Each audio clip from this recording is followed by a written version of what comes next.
Okay, so I'll switch to Spanish, right? And then I welcome also Heidi, who's going to be our interpreter. Bueno, mis queridas y queridos colegas, una sesión más.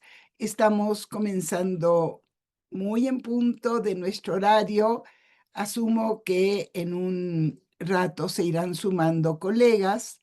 Hemos tenido la experiencia de que quienes no nos siguen en la grabación, perdón, en tiempo real, nos atienden luego, nos escuchan luego en la grabación. Bueno, déjenme decirles que es un especial placer, muy lindo, muy profundo, tener hoy a Yael Siman aquí, mi joven colega, una gente con la cual hemos recorrido experiencias de investigación muy importantes. El libro que he compartido con muchos de ustedes y que presentaremos en unos días en Brandeis, aquí está Dalia con nosotros, eh, em, refleja mucho también de nuestro trabajo conjunto. Así que déjenme decirles que Yael es doctora en ciencia política por la Universidad de Chicago. Del 2021 al 23 fue coordinadora académica de la maestría en sociología y el doctorado en ciencias sociales y políticas de la Universidad Iberoamericana. Actualmente ella es profesora investigadora en el Departamento de Ciencias Políticas y Sociales de la Ibero. Ella es miembro del Sistema Nacional de Investigadores. Ella fue becaria del Memorial Foundation for Jewish Culture y es visitante actualmente en el Centro para el Estudio del Genocidio y los Derechos Humanos en Rutgers University. Es coautora del libro Victim Activist in Mexico, Social and Political Mobilization Amid Extreme Violence and Disappearances, que fue publicado por Lexington Books en el 2024. Actualmente realiza un proyecto de investigación sobre los refugiados judíos y los sobrevivientes del holocausto, que inmigraron a México entre el 1933 y 1950. Y a él también tiene, paralelamente a esto, una muy interesante trayectoria y colaboración con lo que fue un proyecto que tuvimos conjuntamente en la Universidad Hebrea de Jerusalén y que llevó a realizar algunos resultados de investigación muy interesantes, algunos proyectos altamente sofisticados que fueron condenados a ser siempre proyectos y otros que lograron ver la luz. En todo ello hemos trabajado juntas, nos volvemos a encontrar todo el tiempo y ahora estamos en una misión conjunta muy importante, que es publicar un dossier de la Revista Mexicana de Ciencias Políticas y Sociales sobre el momento que estamos viviendo y qué sucede con el discurso de odio también en la academia. Yael, bienvenida, es un gusto tenerte aquí con nosotros. Saludo a quienes nos están acompañando. Um, Permíteme, Ariela, welcome. Are you aware that we have a simultaneous translation to English? Ok, ok. Bienvenidos todos. Me encanta esta idea de cruzar fronteras, Jerusalén, en Estados Unidos, México y pronto no tarda en llegar también el sur, Argentina, ¿correcto? Bueno, bienvenidos a todos y a él, adelante, por favor. Muchas gracias, Judith. Bueno, antes de comenzar, quiero agradecerte, Judith, por la invitación para participar en esta serie de conferencias tan importantes y, bueno, lamentablemente tan actuales. La verdad, mi presentación se ancla en gran medida en el trabajo que tú has realizado, Judith, a lo largo de tantos años sobre el antisemitismo en México.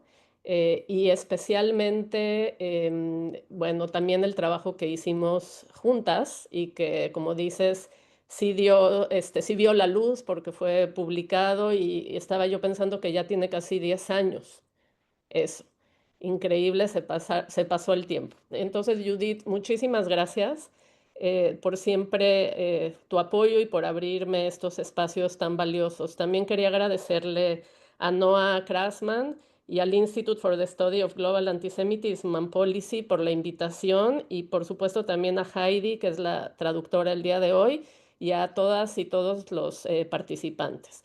Bueno, entonces sin más, voy a compartir mi pantalla. Nada más la voy a tratar de hacer en el modo correcto. Ahí está. Y quitarle el closed caption porque se prende ya. Bueno, bueno, el título de la ponencia lo tienen ahí, Discursos de odio, antisemitismo y el concepto de víctima. Bueno, en 1931, el American Jewish Committee envió al doctor Lipschitz a México para que realizara un informe sobre el reciente brote de antisemitismo en este país. Si bien Lipschitz observa que el pueblo mexicano no tiene una inclinación particular para distinguir entre este y los judíos como grupos raciales distintos, concluye a la vez que, y cito, del reporte que pueden ver en la lámina, que México ha presentado en los últimos meses el surgimiento de un claro movimiento antijudío alentado por una crisis económica, el prejuicio y los vientos del nacionalismo. En su reporte, Lipschitz agrega que el antisemitismo se intensificó aún más a medida que la comunidad judía y sus intereses crecieron en este país. Y bueno, pueden ver en la lámina que este reporte lo envió de vuelta al American Jewish Committee y al Jewish Telegraphic Agency. Por su parte, desde un lugar temporal y disciplinar distinto, el antropólogo Claudio Lomnitz sostiene en la publicación que pueden ver en la parte derecha de esta lámina que el antisemitismo moderno antecede la llegada de los judíos a México en el siglo XX y que este antisemitismo fue adoptado por algunos sectores de la élite política en contra de los llamados científicos vinculados al régimen de Porfirio Díaz. En este contexto, señala Lomnitz, el discurso relacionado con el caso Dreyfus fue importado a México cargado de prejuicio. Me pareció interesante yuxtaponer la observación de Lipschitz acerca de que es la presencia judía en México la que incrementa una respuesta antisemita con el planteamiento de Lomnitz acerca de que el antisemitismo antecede incluso la presencia de judíos en México. De ahí que quería explorar con ustedes algunas preguntas que, por lo menos desde mi punto de vista, son centrales para el análisis de este caso, pero que quizás también pudiesen viajar a otros países de la región de las Américas y, por qué no, también fuera de nuestra región. La primera, ¿cuándo y cómo se construyó al judío en México como el otro? La segunda, ¿cómo se relacionan las construcciones de otredad y victimización, es decir, cuando el otro deviene en víctima? Y la tercera, ¿qué tipo de antisemitismo ha existido históricamente en México? ¿Qué factores lo explican? ¿Cómo se expresa y cuáles han sido sus efectos? Para poder abordar estas preguntas, me pareció interesante hacer este ejercicio que no lo había hecho antes, pero bueno, es un honor recuperar el último libro que Judith publicó y que va a presentar en Brandeis y esperamos luego también en otros foros. National and Transnational Paths of Latin American Jews, Modernity, Community, Society and the State, donde recupera muchos de sus trabajos previos justamente sobre este tema, el antisemitismo, no solo local, regional y global, pero me voy a enfocar en su concepción de la otredad.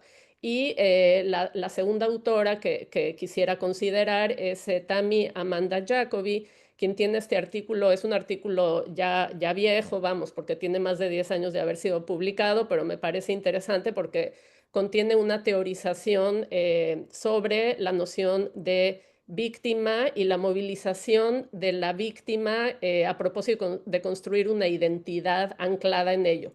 En inglés ella lo llama victimization and victimhood. Bueno, entonces inicio con la concepción de Judith. Ahí puse en un recuadro los 3 capítulos que desde mi perspectiva, digamos que recuperan algunas de estas ideas tan importantes. La primera, el otro emerge ya sea como resultado de una interacción existente o bien de una percepción que le precede. El nosotros y el otro construidos bajo o a partir de una lógica de oposición. Esta construcción de otredad que impacta las formas de interactuar y relacionarse. Y en la construcción del otro, en la cual se proyectan estereotipos y prejuicios que inciden en las percepciones y las representaciones del grupo. En este diagrama que Judith, ahora me brinco a otra publicación de Judith, que es el Routledge History of Antisemitism, que fue publicado en el 2023, pero me pareció importante recuperar, en función de lo mencionado anteriormente, este diagrama tan rico, ¿no? En cuanto a la construcción de este otro. Judith lo llama Building the Tropos, ¿no? Construyendo el tropos. No voy a entrar en detalle, pero pueden leer ustedes el capítulo. Pero solamente retomar la idea de que en esta construcción del otro, en este caso en un contexto histórico particular en México, se identifican actores, ¿no? Como el gobierno, las asociaciones y organizaciones antisemitas, pero también a los intelectuales de la derecha en ese momento histórico, y asimismo se precisan varios de los atributos que se construyen culturalmente acerca de este otro diferente. Entre ellos, por ejemplo, está el otro judío como destructor del comercio, el avaro, el elemento criminal y conspirador, el subversivo e indeseable, por mencionar algunos. Y bueno, algunos de estos atributos se construyen de forma particular por estos actores, pero podemos ver que hay como un traslape entre, digamos, los atributos construidos por varios de ellos. Bueno, esto lo pueden ustedes leer, pero bueno, a lo largo de la presentación hago referencia también a algunas fuentes porque me parece importante para quien tenga interés poder referirles, ¿no? a estos trabajos. Y bueno, la concepción de Tammy Amanda Jacobi, que lo aborda desde una teoría más bien política, no tanto quizás sociológica. Y bueno, ella distingue entre victimización, victimization, como un acto que provoca daño, o un acto, digamos, que genera daño, ¿no? En una persona por pertenecer a un grupo, y la condición de víctima o victimhood, que básicamente es la movilización de ese sentido de victimizado, ¿no? O victimizada, en forma colectiva, recuperando este daño, ¿no? Que se ha provocado. El acto y la identidad, o sea, el victimization y el victimhood, señala la autora, no son lineales, ni necesariamente están relacionados de manera causal, sino que son fluidos y abiertos. Es decir, o sea, alguien puede los integrantes de un grupo pueden compartir el sentido de ser víctimas, pero no necesariamente se movilizan a propósito de ese sentido compartido, o incluso no necesariamente obtienen el reconocimiento político, ¿no? De otros, porque este sentido digamos, de identidad de víctima también tiene un momento posterior de reconocimiento externo. Y bueno, la relación entre ambos está mediada por las políticas del contexto político subyacente. Y bueno, aquí una pregunta es si el otro siempre es víctima o cuando el otro deviene en víctima. Y bueno, aquí me pareció interesante retomar estas ideas, pero por supuesto para discutirlas con ustedes en la sesión de preguntas. Y bueno, pienso yo que el otro no necesariamente deviene en víctima, pero el otro deviene en víctima cuando se le atribuyen rasgos negativos, ¿no? Que pudieran generar expresiones de rechazo, de exclusión, de discriminación, y también cuando se realizan actos que causan un daño en los integrantes de un grupo, que pudieran incluir violencias materiales, violencias físicas o violencias simbólicas. Pero hay también un elemento de subjetividad por quienes integran este grupo, ¿no? El sentido de vulnerabilidad de frente o de cara a, estas violencias, de tal manera que la violencia puede ocurrir no en mi comunidad, ocurre en otro lado, pero se construye este sentido de ser vulnerables de frente a un peligro, una amenaza, ya sea potencial o real. Y bueno, para examinar en esta presentación lo anterior, pero vinculado con México, ¿no?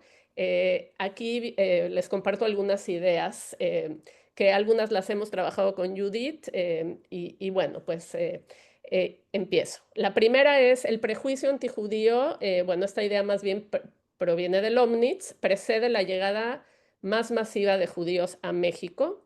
Y luego, bueno, todas estas ideas Judith las ha trabajado y las hemos trabajado juntas. El prejuicio antijudío se proyectó históricamente en algunos debates públicos, por ejemplo, en los debates que rodearon la inmigración judía en los años 30, cuando los judíos, como ustedes saben, intentaban escapar del nazismo. Esto también sucedió en otros países latinoamericanos, no es exclusivo de México. El antisemitismo no ha sido, sin embargo, aquí sí hay un aspecto mexicano, si pudiéramos decir, el antisemitismo, a pesar de que sí hubo movimientos, corrientes, asociaciones, actores y tropos, ¿no?, construidos en este periodo de los 30 y los 40, el antisemitismo no fue, digamos, una base fundacional de la ideología política del Estado mexicano, y no lo ha sido hasta el día de hoy. El antisemitismo en México ha llegado a ser polarizante, pero no necesariamente virulento como en otros países de la región. Y a diferencia también de otros países latinoamericanos, en gran medida, aunque no únicamente, pero en gran medida, el antisemitismo en México ha sido discursivo. Es decir, más a nivel de narrativas, discursos que se pueden identificar en la prensa, digamos, pueden ser declaraciones políticas, hoy en día evidentemente las redes sociales, pero no violencias físicas. Hay algo de violencia material, pintas en paredes, ¿no? Por ejemplo, pero mucho más una violencia simbólica. Y bueno, como no voy a tener mucho tiempo para recorrer toda la parte histórica, nada más algunas ideas, ¿no? Sobre por qué este antisemitismo principalmente discursivo en México. Bueno, uno podría argumentar que una razón tiene que ver con cuestiones demográficas, que los judíos en México son hoy en día cerca de 40,000, 45,000 personas, digamos, sobre las que se tiene registro, ¿no?, que pertenecen a la comunidad. Y en 1940 eran alrededor de 18,000 personas. Si hoy pensamos que el país tiene 130 millones de habitantes, estamos hablando de 0,03% aproximadamente. Puede ser un factor. Habría que indagar mucho más profundo, ¿no? ¿Dónde están concentrados los judíos? ¿Qué nivel de visibilidad tienen los judíos? En fin, no es solo el número, ¿no? El tema de la Iglesia Católica, los legados, ¿no?, de la Inquisición en la cultura política y demás, o sea, sí es muy importante contemplarlo, hay que distinguir, me parece, de acuerdo al momento histórico, pero trayendo la discusión a los 30, 40 y de ahí para el presente, a pesar de que el Partido Acción Nacional tenía este núcleo católico, perdón, conservador, se mantuvo en los márgenes de la política hasta el año 2000, cuando por primera vez hubo alternancia en el poder a nivel de la presidencia.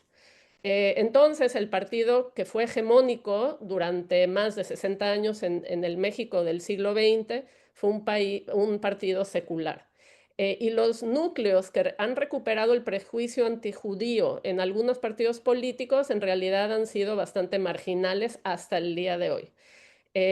Por otro lado, quería solamente señalar, no me va a dar tiempo de ahondar en esto, pero la propia comunidad judía, vamos, aunque haya sido victimizada, ¿no?, no ha sido pasiva, ¿no? Ha habido, o sea, es decir, el ser víctima no implica un sentido de pasividad. Y bueno, por último, como un factor, pues no diría yo causal, pero un factor que merece, creo, más reflexión, es el de los judíos y los árabes. Vamos, puse entre paréntesis palabras para indicar que no estoy asumiendo que son grupos homogéneos, ni que no estoy considerando cómo se autoconciben, etcétera, porque también la manera en definirse a sí mismos ha ido cambiando a lo largo del tiempo. Pero bueno, tomando el trabajo de Judith sobre semitas en la esfera pública en México, aquí menciono algunas de las semejanzas y las diferencias entre estos grupos, como inmigración, motivaciones, extranjería étnica y religiosa, formas de asociación y organización comunitaria, imagen de la comunidad, formas de participar en la esfera pública. Sin embargo, como Judith bien señala, un diferenciador importante, a pesar de las grandes semejanzas que hay entre los dos grupos, pero un diferenciador importante es la cuestión religiosa, ¿no? Que los árabes, principalmente libaneses, son católicos y maronitas, y eso ha tenido implicaciones distintas para este grupo en términos de la integración, la inserción y la integración a la vida nacional. Y sin embargo, a pesar de que el trabajo de Judith señala estas semejanzas y diferencias, me parece a mí que no suficiente se ha estudiado la interacción entre estas dos minorías, por un lado, y entre estas dos minorías con el Estado mexicano. Entonces, a pesar de que esto es todavía una investigación en marcha, lo llamo la triada, ¿no? Tenemos dos minorías entre perdón, entre comillas, semitas y el Estado mexicano. Y ahí puse un poco los números, porque no se sabe con certeza cuántos árabes, libaneses, sirios hay en el país, porque yo revisando los números puede ir de 500,000 a 2 millones, pero aun cuando fueran 2 millones, no deja de ser un número, digamos, relativamente pequeño. Sí hay una brecha numérica entre judíos y árabes, libaneses, sirios. Sin embargo, siguen siendo dos minorías. Y por el otro lado, han mantenido relaciones cordiales, al menos de los 70 para acá, porque los años 70 pues, fue un periodo con la resolución de Naciones Unidas que equiparó racismo con sionismo. Eso también trajo una respuesta de la comunidad árabe, libanesa, siria, digamos, no del todo cordial con o no coincidente con la respuesta de la comunidad judía, pero desde los 70 para acá podemos decir que las relaciones han sido cordiales. Y además, la cuestión de que son dos minorías, no ha provocado un desequilibrio político en su vinculación con el Estado mexicano. Entonces, bueno, esa es una tesis todavía por explorar más, pero quería compartírselas. Em, y bueno, ya lo dije aquí, entonces me lo brinco para poder pasar, o sea, ya lo expliqué. Por supuesto, esta interacción o esta triada no se puede abstraer del contexto, ¿no? Político, económico, social, cultural del país. Pero voy a seguir porque si no, no me va a dar tiempo. Entonces, hay 4 momentos históricos que quisiera mencionar y que sirven como de universo o laboratorio para explorar algunas de las ideas anteriores. El primero, pues va de los 20 a los 40, pero es un periodo mucho más trabajado, entonces me voy a ir muy rápido sobre ese periodo. El segundo en el que me enfoco es el 1975 en particular y la resolución de la ONU, sionismo igual a racismo. El tercero me brinco a los años 90 porque hay cambios importantes. Se da una ampliación de la esfera, del lugar de las minorías en la esfera pública, se da un reconocimiento a la dimensión étnica y las reivindicaciones de estos grupos, y por el otro lado se revoca el voto positivo, ¿no? de México a esta resolución de Naciones Unidas. Y por último, el contexto post-octubre 7. Entonces, bueno, aquí solamente señalé como con resalto lo último, porque no hay tiempo. De los 20 a los 40, ustedes saben, son décadas, ¿no? de inmigración judía importante a la región. México viene saliendo de la revolución, ¿no? Un nacionalismo post-revolucionario, la idea de crear una identidad nacional anclada en el mestizaje, que es la fusión entre digamos, la población española y la población y blanca y la población indígena, pero pues no puedo tampoco profundizar, pues si quieren en la sesión de preguntas podemos hablar más de esto. Y bueno, hay corrientes antisemitas y xenofóbicas, pero aquí lo que quería yo retomar es, uno, vienen de la derecha y de la izquierda, y hay una construcción del otro, volviendo a las láminas previas, ¿no? Esta construcción del otro con atributos de extranjero, indeseable, no asimilable, y y por supuesto es el otro que incluye a otros grupos, no solo a los judíos, pero específicamente en relación a los judíos es muy agudo y se torna muy excluyente, y esto se puede ver en la política migratoria mexicana de esta época, cómo cambió esta política migratoria, y también la idea de que el judío compite con los trabajadores locales. Acá hay una imagen, ¿no? de esta época, este ultranacionalismo que presiona políticamente y que sí incide en ciertos aspectos de la política, digamos, del gobierno, ¿no? Esta idea de construir al otro en contraposición al nosotros, que en este momento es la nación mexicana mestiza, ¿no? Y solo trayendo acá esta idea también de que el otro deviene en víctima en ciertas condiciones. Bueno, les muestro algunos actos, ¿no? Que sí fueron virulentos. Por ejemplo, bueno, se crea, y esto tiene que ver con la creación de actores, ¿no? Pero también sus discursos y sus acciones. En 1930, la Liga Antichina y Antijudía, ¿no? Que construye al otro judío como cruel, perjudicial. Entre 1930 y 1936 surgen más de una docena de organizaciones o facciones políticas de derecha, pero también de izquierda. Hay momentos en los que tienen relevancia notable.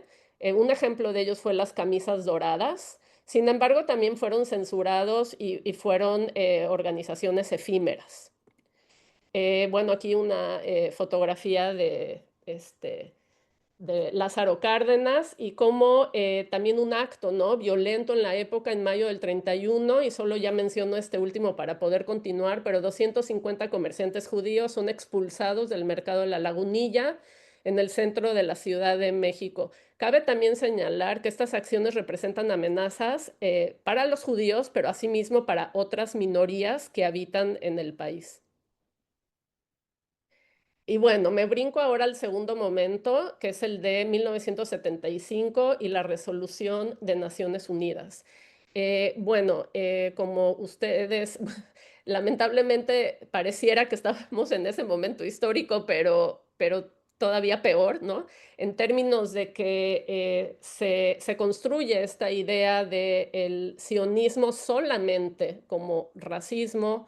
Recupera, digamos, esta idea que viene pues sí, concepciones del colonialismo, ¿no? Como un movimiento expansionista, excluyente, racista, pero también se recuperan, pues, otros elementos, ¿no? Que son más clásicos antijudíos, ¿no? Estas representaciones del sionismo como racismo y colonialismo, etcétera, se observan en la prensa mexicana de la época. El apoyo que México le dio a esta resolución, este voto positivo, perjudicó a la comunidad judía local, entre otras cosas porque su presencia en el país fue cuestionada. Hubo acusaciones de extranjería, de dobles lealtades, etcétera. Entonces mi argumento sería que a pesar de que fue una violencia más simbólica, el otro devino en víctima también en este momento histórico. Y por supuesto la comunidad judía aquí también desarrolló sus propias respuestas frente a ello.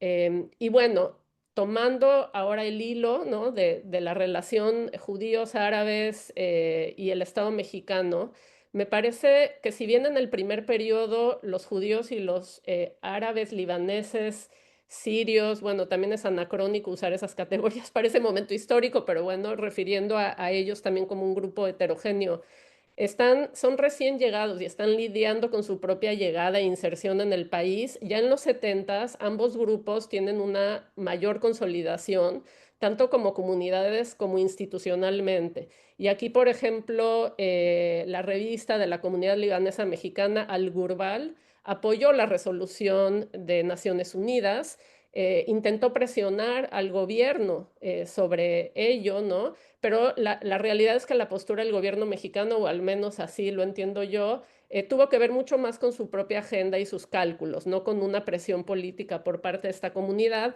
y por su parte el liderazgo judío mantuvo una posición más cautelosa. Entonces el argumento sería que se mantiene todavía el equilibrio político con estas dos minorías, o sea, con las dos minorías y el Estado, aunque por razones diferentes al equilibrio que existe hoy.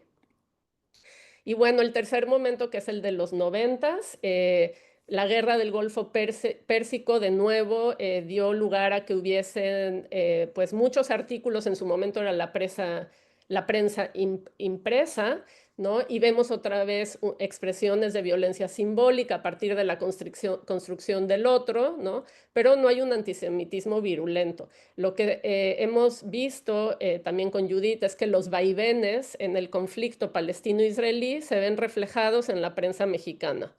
Y bueno, ya había mencionado antes que hay un proceso de legitimación de minorías étnicas y religiosas en el espacio público y que se revoca la resolución de Naciones Unidas. Entonces me vengo al cuarto momento, ¿no? Porque creo que además quizás sobre este hemos escrito menos, o sea, estamos reflexionando, pero hemos escrito menos, que es a partir del 7 de octubre. Acá solo algunos datos de Tribuna Israelita, ¿no? Que me compartieron recientemente.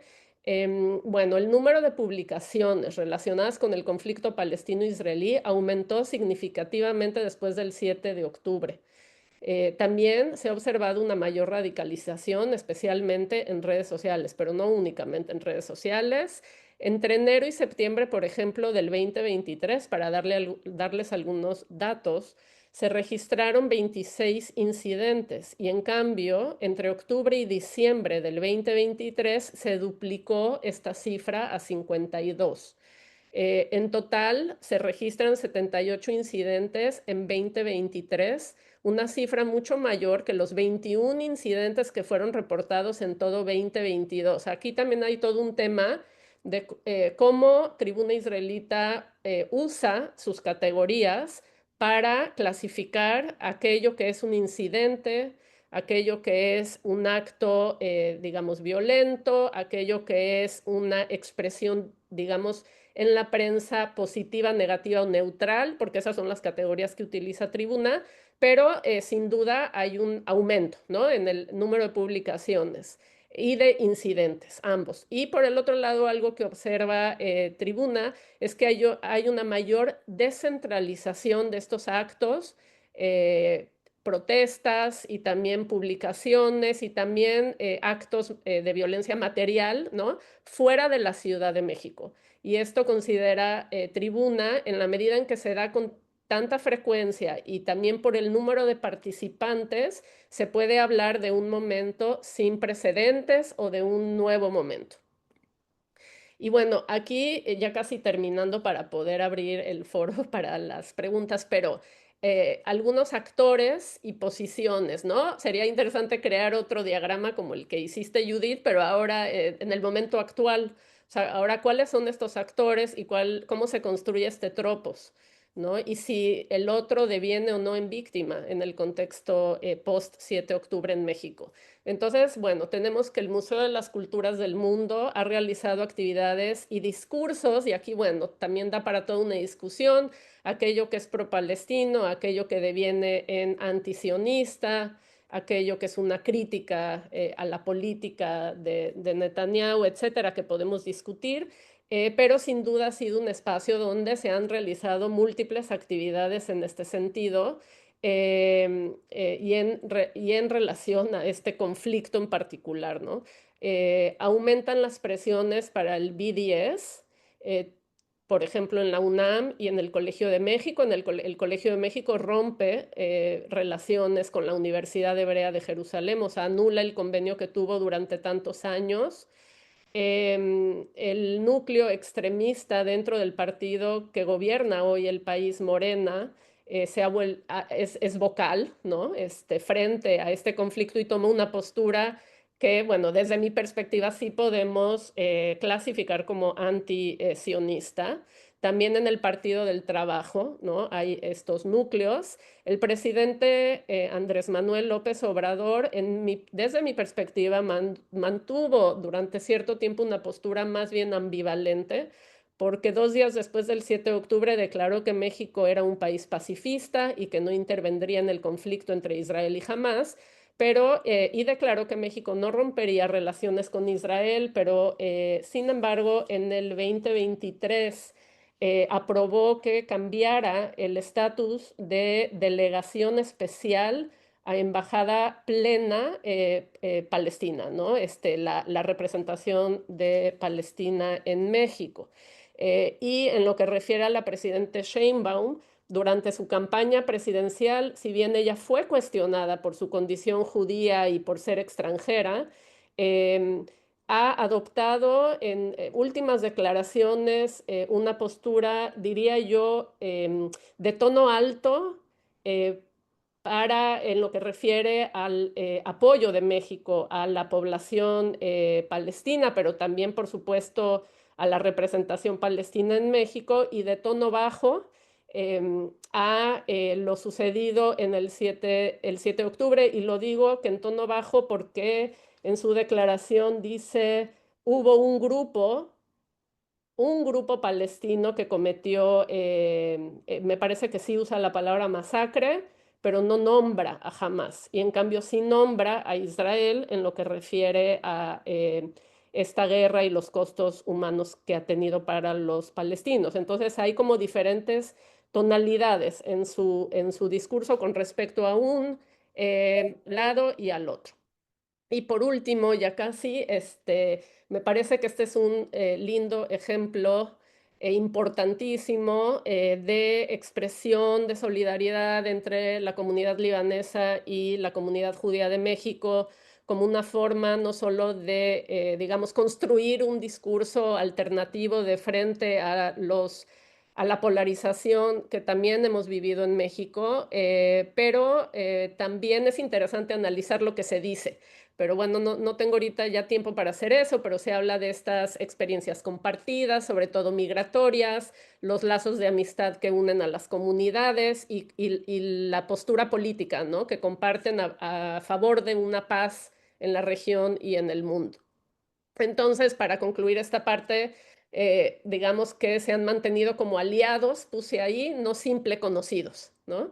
Pero esto es a nivel más de liderazgos. Y por último, para casi ya terminar, América Latina con Palestina, esto para ilustrar el aspecto transregional que tiene, digamos, pues sí, los discursos no solo críticos de una política gubernamental israelí, sino también antisionistas y que también derivan o recuperan tropos antisemitas. Y esta imagen la tomé del Facebook de este grupo América Latina con Palestina, y bueno, creo que pues se explica por sí sola, pero con gusto lo podemos hablar también en la sesión de preguntas. A pesar de todo lo dicho, y ya para concluir, el antisemitismo en México sigue siendo principalmente un antisemitismo discursivo.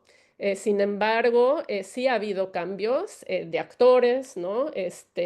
De, digamos, escala, de movilizaciones, de espacios en donde discursivamente se expresan ciertas posturas. El BDS, que antes era muy marginal, hoy ya no lo es tanto. En fin, frecuencia en eventos. Y también el sentir compartido, me parece, de la comunidad judía en México. Y a pesar de ello, se ha mantenido esta relación de cordialidad, convivencia y solidaridad compartida entre la comunidad libanesa y la comunidad judía, ambas, por supuesto, mexicanas. Y este es un diagrama que con Judith elaboramos hace ya varios años, pero para dejar esto como ahora sí puente a la discusión que viene con ustedes, pues el tema de los traslapes y los reenvíos de significado que pueden haber entre antisemitismo, antisionismo, antiisraelismo o una crítica legítima a un gobierno, y lo que pudiesen ser, digamos, los factores que em, influyen en esto de manera más estructural y también los actores, ¿no? Que construyen con sus agencias discursos, posicionamientos, etcétera. Y bueno, con esto concluyo, espero a tiempo para poder tener una muy linda discusión. Bueno, muchas gracias, Yael.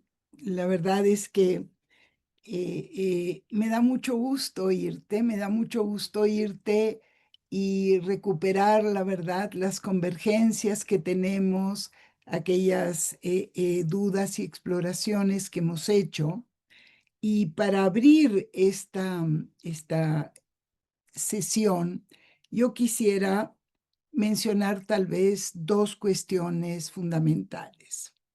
La primera, que si bien el interés ha sido puesto en México, hay un carácter regional que cada vez ha sido incremental. Esto quiere decir que no es lo mismo México que Argentina, ni Argentina, Brasil, ni Brasil, Venezuela. No lo fue en las políticas migratorias, no lo es hoy.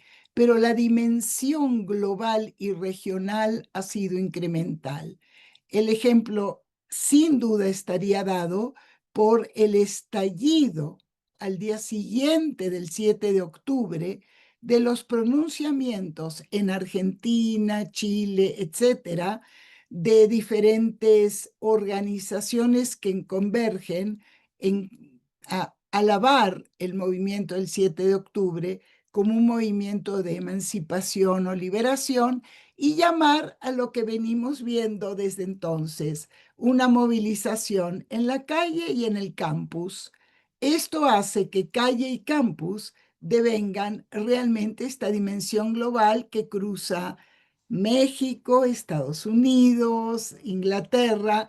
O sea, hay aquí lo que no podemos dejar de ver, que es una estrategia que ha sido llevada a cabo. Este es un punto, ¿no? O sea, lo local, lo nacional, lo regional, etcétera, que bien señalas. El segundo, es muy interesante porque México es un país laico y que siempre ha asumido la laicidad. Y sin embargo, el desbalance y no balance fundamental entre semitas y su diferenciación interna y judíos está dado por el eje religioso. Esto es fundamental, o sea, la inmigración libanesa se dispersa por el territorio, como hemos visto, no necesita venir a la ciudad para tener los servicios religiosos y educativos centralizados. Hay obviamente un casamiento totalmente, vamos a decir, cruzado entre los diferentes grupos, una exogamia alentada, desde Miguel Alemán que dice que quien quiere tener un buen amigo tiene que tener un amigo libanés. Y como hoy esta diferenciación interna va más marcada. O sea, hoy los libaneses están mucho más distantes, ¿no es cierto?, de los otros grupos y tiene que ver con el momento actual.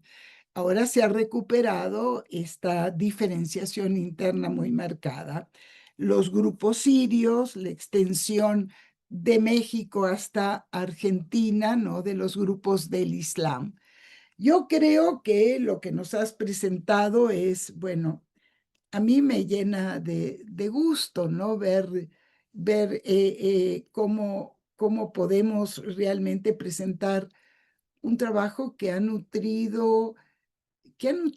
y sabes qué, Yael, y con esto abro, cuando veo yo y leo a Lomnitz, a quien realmente refiero en mis trabajos, no puedo dejar de pensar en Jaime Avni, porque él es el primero en analizar el impacto del juicio Dreyfus en América Latina y descubre precisamente este fenómeno, antisemitismo sin judíos. Esto es muy interesante. Y a él abrimos ahora el foro a todas las preguntas. Aquí están los colegas. Quien quiere poner sus imágenes son bienvenidos y abrimos las preguntas.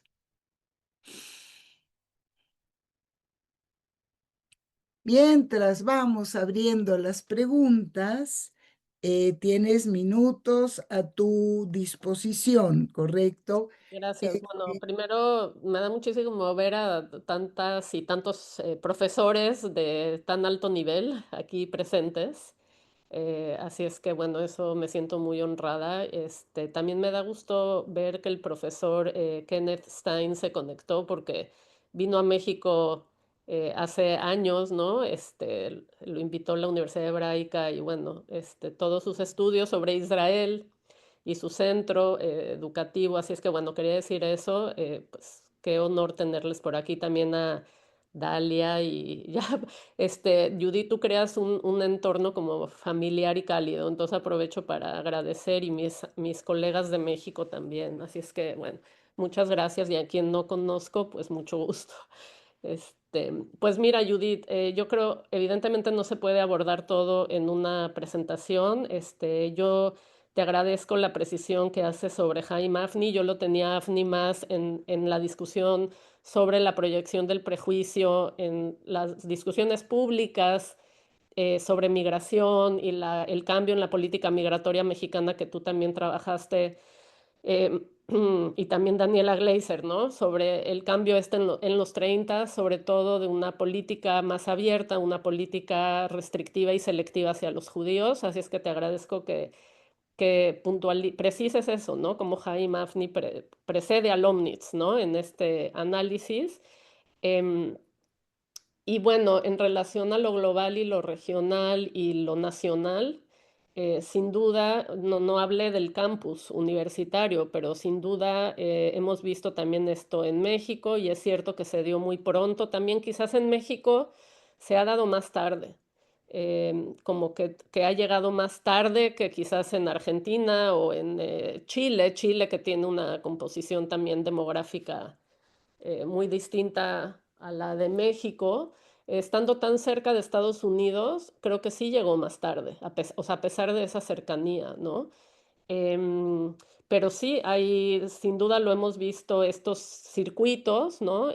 Más regionales y globales, los hemos visto también activos en nuestros campus universitarios, ¿no? Y ahí sí, dependiendo del campus y los actores y la presencia que tienen estos actores, también la realidad ha sido diferente y también las respuestas de las autoridades han sido diferentes, pero sí se ha generado un entorno de cierta, digamos, el sentir de los estudiantes es de vulnerabilidad, ¿no? Incluso cuando es una crítica, incluso ahí se siente como un ataque, ¿no? Ahí eso también habría que pensarlo. En fin, no sé si o sea, en Estados Unidos es un país tan grande, tan complejo, no me atrevo a decirlo, pero bueno, habiendo ido a Columbia University y a NYU las últimas semanas, porque estoy aquí en una estancia de investigación, pues también he estado cerca justo de epicentros, ¿no? De estos debates y controversias, pero bueno. No sé si hubiese alguna pregunta. Yo también me quedé pensando ya nada más para concluir quizás esta idea de la crítica legítima a un gobierno, si deviene o no en otras formas, ¿no? Discursivas más radicales. Y ahí me quedé pensando si no la crítica legítima a un gobierno puede devenir en un discurso de odio y un discurso de odio puede devenir en violencia. Entonces, a pesar de que inicia como una crítica legítima, puede tener una evolución, digamos, cuyo resultado sea violento, ¿no? Así es, exactamente, Yael. Este punto es clave y esto compete a las actitudes de las comunidades judías, o sea, cuáles son los márgenes de expresar o no la crítica al gobierno. El tema es que esta crítica al gobierno legítima, que desconoce a la sociedad israelí y a todos los otros movimientos que se dan, y hay una crítica que ahora lo estamos viendo. Hoy por hoy no es solo la crítica post-67 a la ocupación y a él, es a la creación y el establecimiento del Estado de Israel, o sea, la deslegitimación total por los grupos más radicales. Y una última observación a lo último que tú observas, mientras los compañeros levantan la mano. No Florita queremos monopolizar este levantó la mano. diálogo, pero ¿sabes qué? Hay algo que resulta particularmente, yo diría, preocupante por todo lo que estamos viendo. Y es que ahora no solo tienes actitudes, no solo tienes acciones, sino también el corpus teórico ideológico ha estado nutriendo muchos de estos cuestionamientos de la legitimidad judía del Estado y del Estado de Israel.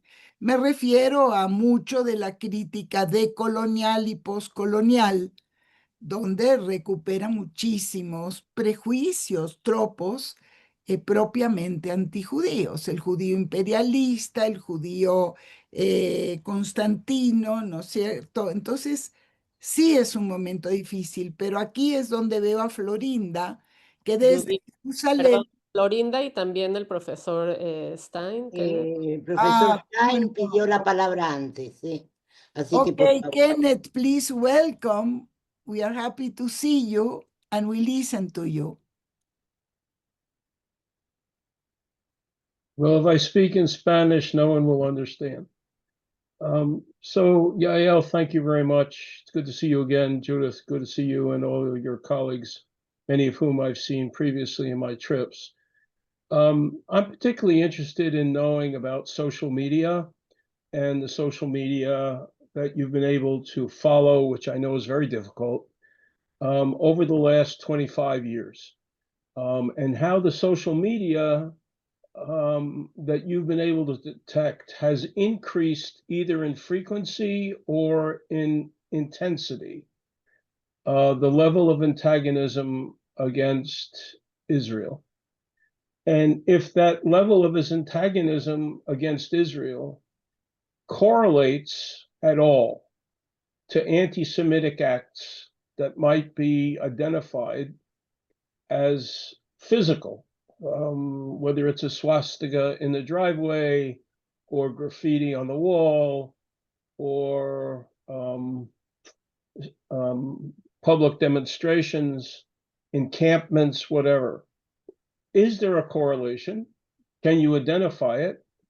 And then to make life even less comfortable for you, Yael, let me also ask, compare Mexico, please, to the last 50 years in very broad terms, because you may not have done this research, to let's say a similar situation of anti-Semitism that might evolve in two distinct places.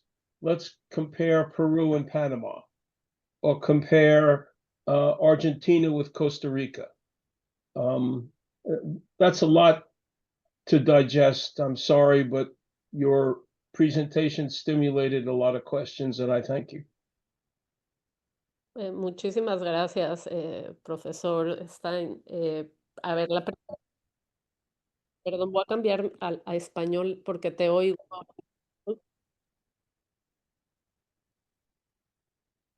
Ya, ahora sí, ya no te escucho, perdón.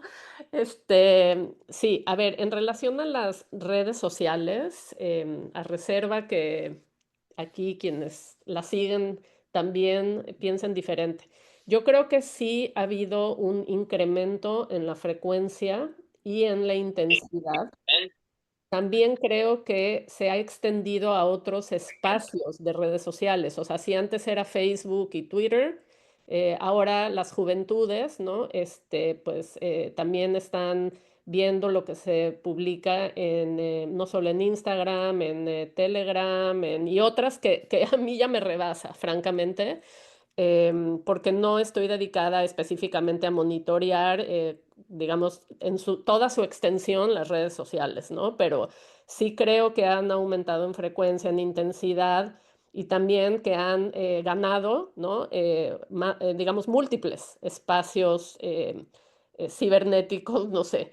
em, interactivos también, ¿no? O sea, esta parte de que tú respondes, O sea, si bien antes, por ejemplo, lo que era la prensa escrita, ¿no? Salía un artículo publicado, pero no necesariamente habían muchas respuestas publicadas a propósito del artículo. Y ahora la interacción, el nivel de interacción con las audiencias. Pero luego está este tema de los bolts, ¿no? Que eso también es otro tema y ahí sí, la verdad no me atrevo a expresarme, pero sí sé que, por ejemplo, en el Colegio de México, en el Laboratorio de Violencia, Odio y Concordia, así se llama, han monitoreado también la cuestión de los bolts, pero en relación a discursos de odio que tienen que ver más con cuestiones políticas de México, ¿no? Cuando un candidato, por ejemplo, a cierto cargo público recibe discursos o se construyen discursos de odio alrededor de esa figura. Y ahí sí han hecho un análisis mucho más cuantitativo, preciso, ¿no? Y profundo, también incorporando los bolts, ¿no? Entonces, yo diría que también hay más cámaras de eco para esos mensajes en redes de los que había antes. Entonces, sí, es un fenómeno mucho más severo, más serio, y que genera también mucha angustia en aquellas juventudes que difieren, ¿no?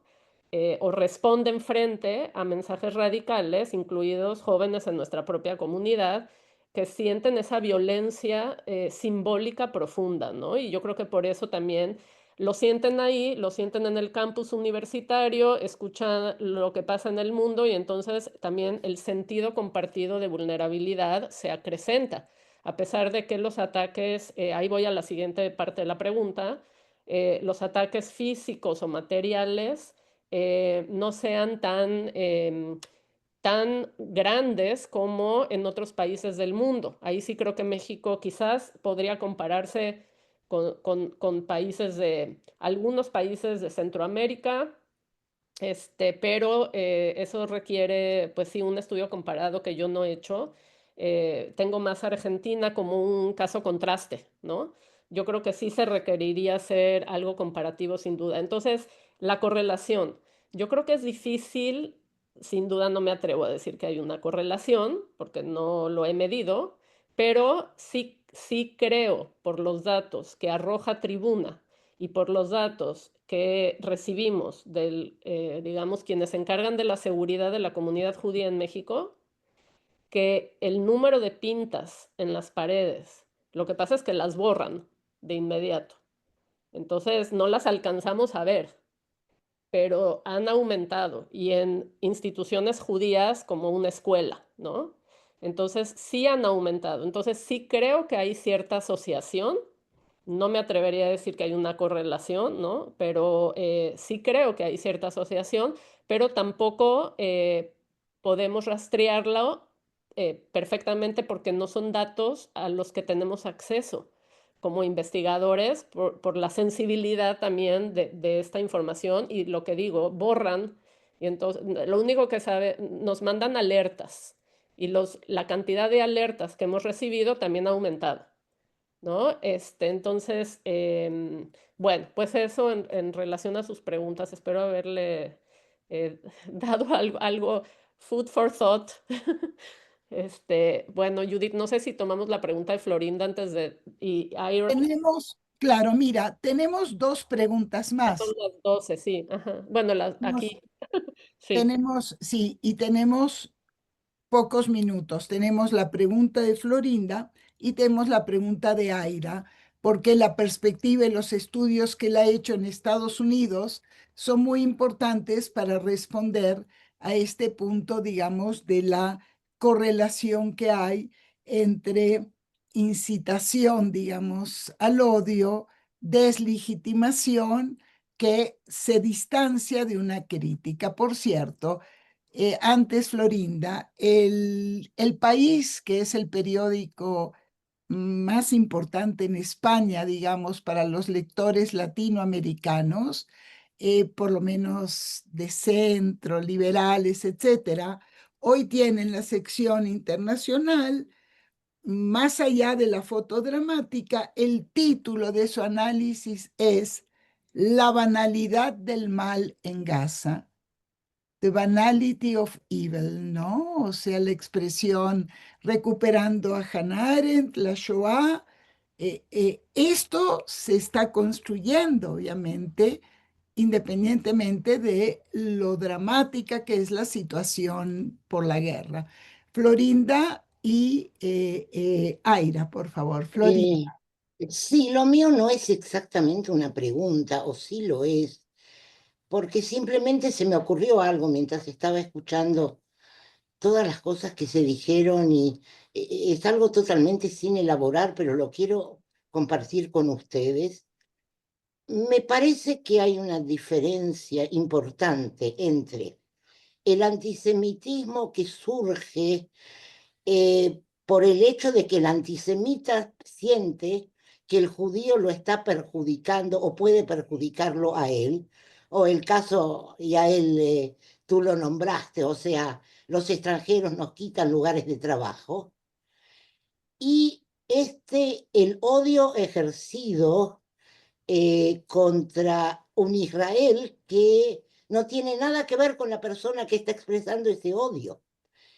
No sé si está claro, o sea, el que hace las pintadas o el que participa de los actos anti-israelíes no tiene él personalmente nada que temer de los israelíes. Entonces me parece que son dos formas de antisemitismo para nuestro caso o de odio en general muy diferentes. Me parece, vuelvo a decir, se me ocurrió mientras escuchaba, lo tengo absolutamente crudo y lo lanzo así, quizás sirva para algo. Gracias. Y gracias, Yael, por tu exposición. Aira, please. Yeah, if I share my screen, I can do this a lot faster, so you can see it now.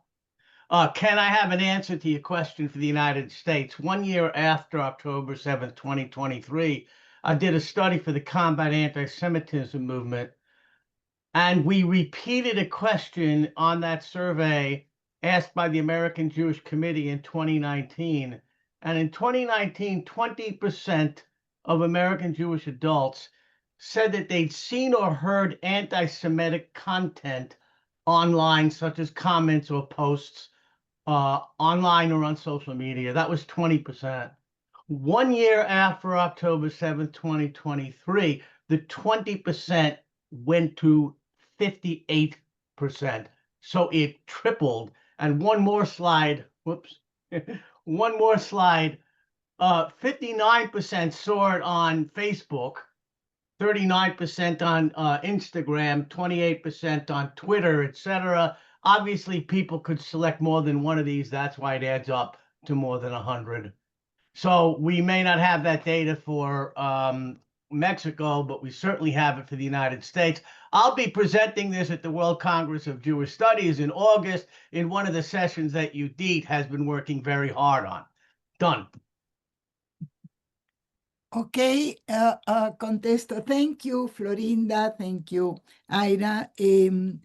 Bueno, lo mencionaba ya él cuando comenzó con su presentación. O sea, cómo uno regula la densidad e intensidad del contenido del tema con la limitación de una hora, ¿no? Es muy difícil. Yo creo que las líneas están puestas, la relación. Yo estaba la semana pasada, no lo veo aquí, con Ariel, su apellido no recuerdo, del Congreso Judío Latinoamericano. Tuvimos un análisis. Ciertamente no es lineal la correlación, pero se da. Y lamentablemente hay algo que tú bien lo conoces, que es la incitación al odio. O sea, el discurso del odio tiene una dimensión de incitar. Ahora, la observación, yo creo que lo que Aira planteó nos abre la posibilidad de que esta serie cruce Latinoamérica y recupere una dimensión que siempre hablamos de ella, las Américas, ¿correcto? Y verlo hacia el norte o compararlo, como Kenneth preguntaba, con Panamá o con Perú o con Colombia. Tienes obviamente mucho por comparar y por verlo. La otra dimensión es, claro, o sea, cómo construyes una imagen fantasmagórica de un Estado, pero también cómo la alimentas con toda una estrategia donde el tema de Gaza está todos los días en la primer plana, con las imágenes de hambre, con las imágenes de muerte, etcétera, etcétera. Esto también es un tema que lo estamos enfrentando, y lo estamos enfrentando de un modo muy, muy dramático todos los días. El campus universitario como un espacio hostil, las teorías, las actitudes, y bueno, creo que amerita el análisis comparativo. Lo que trajo Aira hoy es un insight muy importante, ¿correcto? Bueno, yo quiero decirles que me pareció espléndida la posibilidad de tener hoy esta sesión, y a él yo te agradezco mucho en lo personal y por la serie y por todos. Em, creo que creo que no pensábamos estar donde estamos hoy. Ah, ya sé, esto quería decirte. Y a él, viendo lo que me enviaste, el documento sobre el periodista que habla de Claudia Sheinbaum, ¿correcto? Y cómo la describe y cómo enfatiza el problema de que ella sería una buena judía porque no es judía en el sentido de condenar a Israel. O sea, el buen judío Y no no solo, judío. y no solo eso, es un reportero que interpreta la declaración de Claudia Sheinbaum. Y la interpretación que hace la ubica, o sea, no niega las raíces judías de Claudia Sheinbaum, al contrario, las retoma, pero señala que es sefaradita y que es una judía buena en el sentido que repudia la violencia del Estado de Israel. No dice el gobierno de Netanyahu, o sea, dice el Estado de Israel, ¿no? Ya ni siquiera dicen Estado, Israel, en contra de la población civil en Gaza, ¿no? No menciona jamás. Entonces, esa es la interpretación que hace. Claro, Digo, claro. una manipulación terrible, ¿no? De todo, pero finalmente, volviendo al tema de las redes sociales y las audiencias, eso es lo que está escuchando la gente que poco sabe, ¿no? Sobre la realidad compleja en el Medio Oriente, tan compleja. Pero también quería yo nada más para concluir en respuesta, bueno, a Florinda, esto de tipos de odio, interesante tu comentario, que ya no me da tiempo, pero para continuar, y lo que mostraba Ira, estas cifras, o sea, yo nada más me quedo pensando cómo puede uno deslindar ahí lo nacional de lo regional y lo global, porque por ejemplo los jóvenes, ¿no? Están viendo un post que a lo mejor proviene de otro sitio, o ven la respuesta de un amigo que vive en Estados Unidos, no vive en México. Entonces es difícil, o estos foros que, digamos, interpelan a audiencias latinoamericanas, no a audiencias nacionales, ¿no? Entonces es difícil ubicar, digamos, tanto digamos, como el lugar de la emisión del mensaje, como también al receptor, porque no necesariamente está recibiendo un mensaje desde su propia localidad, sino que viene de afuera, ¿no? Y nuestros jóvenes y también los adultos estamos conectados o estamos interactuando con publicaciones que no necesariamente son mexicanas, ¿no?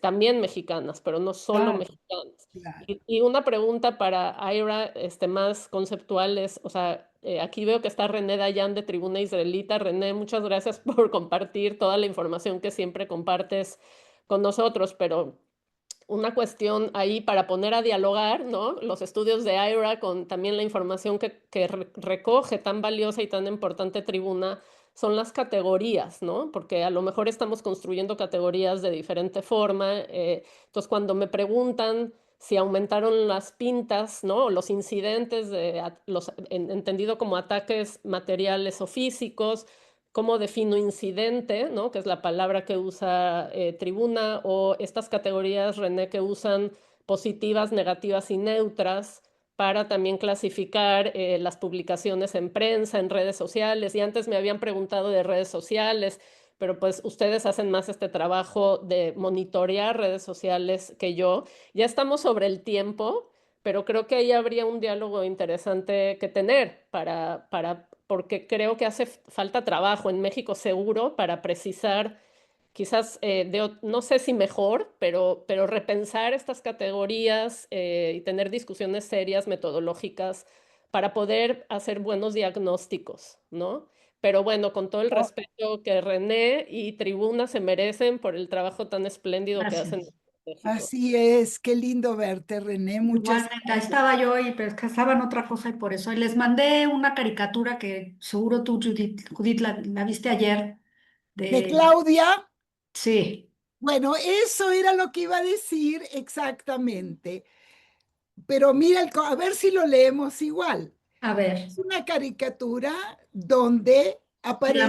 te la mandé también a ti, Yael. Ok. Es una caricatura donde Claudia aparece y dice que es hija del 75. El 75 es sionismo, racismo. Pero mira qué contexto tan interesante, porque se da precisamente cuando por su actitud autoritaria y por las elecciones que van a ser el 1 de junio, que violentan el poder judicial, no le dicen hija del 68. O sea, tienes dos lecturas, ¿no? Una, el que refuerza la crítica, tú no eres demócrata, tú no eres hija del 68, y segundo, tienes toda la herencia de sionismo, racismo. Yo la lectura que le di, la cara de ella es como Echeverría ¿Correcto? y está metiendo su pie en una cubeta con una estrella de David. Entonces, Correcto. yo la lectura es que ella, como Echeverría, metió la pata cuando Correcto, un día correcto. antes hizo su condena al esto. Esa es la Correcto, lectura que estamos yo de tengo que acuerdo. hacer. Pero fíjate, en efecto, tienes esto, pero además decirle hija del 75 y no, bueno, se puede seguir, se Sí, puede sí, decir sí, sería hija, 68 o sería otros años, no 75. Pero bueno, bueno, Calderón es un caricaturista muy cercano a la comunidad y muy, muy, muy y muy afín. brillante y muy lúcido. Queridas y queridos, tenemos que cerrar esta sesión por muchas razones, sobre todas porque nos hemos excedido. Mil gracias a todos. Dentro de 2 semanas tenemos una próxima sesión. Va a ser una conversación que voy a tener con Sergio de la Pérgola, que veo que está ahorita aquí presente, sobre el antisemitismo, si es de arriba a abajo, de abajo a arriba, de izquierda a derecha o el centro también. Y yo les agradezco mucho, cuídense, les mando un abrazo, gracias y a él un beso fuerte y nos vemos pronto. Gracias a todos.